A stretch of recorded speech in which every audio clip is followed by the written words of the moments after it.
All right, moving on to the week 1, day 2 lesson video on writing equations of lines that are parallel and equations of lines that are perpendicular. All right, so again, for these examples, we're again writing equations of lines, but this time we are looking at problems where we're trying to write equations of lines that are either parallel or perpendicular to a given line. Example number 1 says we're trying to write an equation of a line in slope-intercept form that goes through the point 3, -4 and is parallel to the line with the equation y equals -x minus 4. So now if you recall, when it comes to writing equations of lines, we definitely need the slope value and some other information like either a y-intercept or a point. Well, we do have the point of 3, -4 that's on this line, but we need the slope for our line. If you recall that the concept of parallel lines means that it's lines that have the same or equal slopes. All right, so parallel lines have the equal slope. So we need to find a slope for the given line, and we're going to use that same slope for our new line.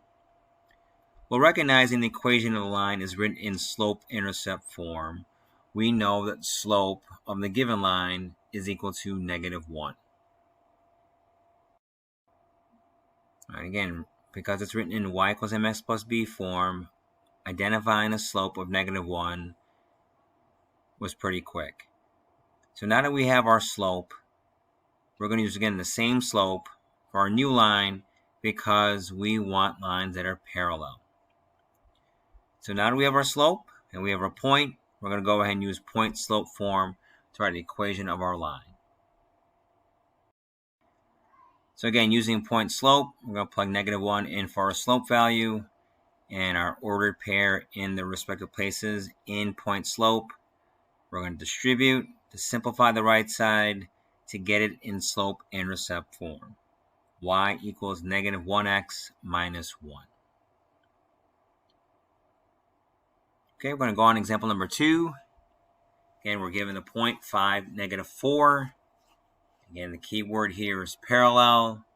So that means we need to get the same slope as the given line. Because the equation is given in slope-intercept form, identifying the slope of this line is pretty quick. Again, parallel lines means we want the same slope. Now that we have the slope and we have a point, we're going to point-slope. Now we're going to simplify that right side and get it into slope-intercept form. It's y equals -2/5 x minus 2.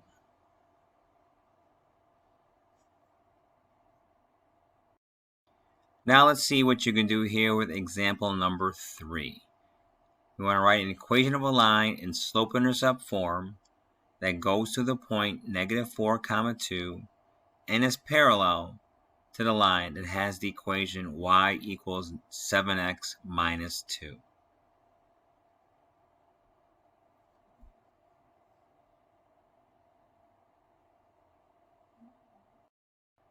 All right, so the first thing we want to remember is that we are trying to write an equation of a line that's parallel to the given line.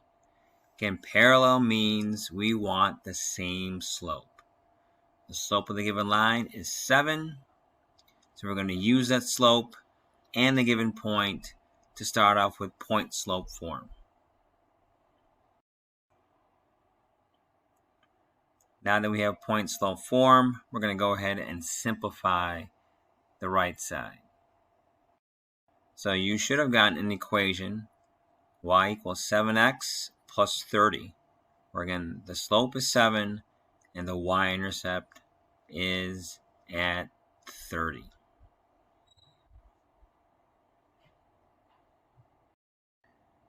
All right, so now we're moving on to example number 5. where again we're asked to write an equation of a line in slope-intercept form that goes to the point -1, 2. But this time around, we are trying to write an equation of a line that is perpendicular to the given line.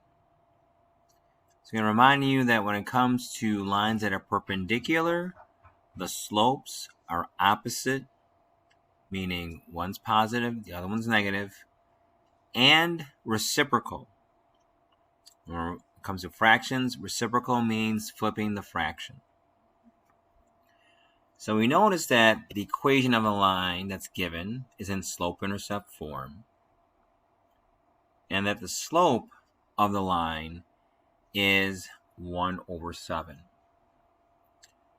But again, for it to be perpendicular, we need the slope of our new line to be opposite and reciprocal that given slope. So the first thing we need to know is that, well, the given slope is positive, so that means the slope for our line that we need to write an equation for has to be negative. Right? So again, that's the opposite part. The next is the slope of our new line has to be the reciprocal of the one that's given. The one that's given is 1/7, so the reciprocal of 1/7 is 7/1. All right, so here we have a slope that is opposite and reciprocal of the given slope. So we simplify that to -7. So this is the slope we're going to be using in point slope form to start off writing our equation. So there's our equation in point slope form. Now we're going to simplify it to get it to slope-intercept form. So there's our equation, y equals -7x minus 5. Let's go on to example number 6. Again, we want to write an equation of a line that goes to the point 5, 4 and is perpendicular to the given line. Again, we need slope. The equation that's given is in slope-intercept form, and we see the slope is -5/3. But for the line that we need to write an equation for it to be perpendicular, the slope has to be opposite and reciprocal the given slope. The given slope is negative, so we need to know that our slope here is going to be positive. And then we want the reciprocal of 5/3, which is 3/5. Okay, so here's the slope that we're going to be using to write our equation, because it is opposite the given slope and it is also the reciprocal of the given slope, positive 3/5.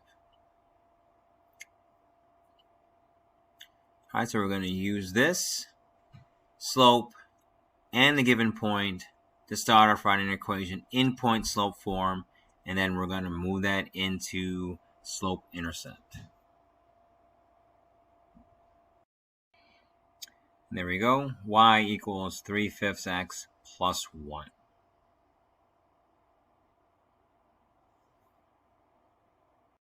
Now let's see what you can do here with example number 8. We want to write an equation of a line that goes to the point -1, 4 and is perpendicular to the line that has the equation y equals 6/7x minus 4.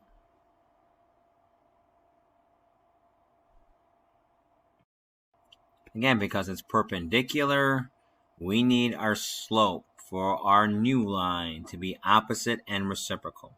The given slope is positive, so we need to make our slope negative.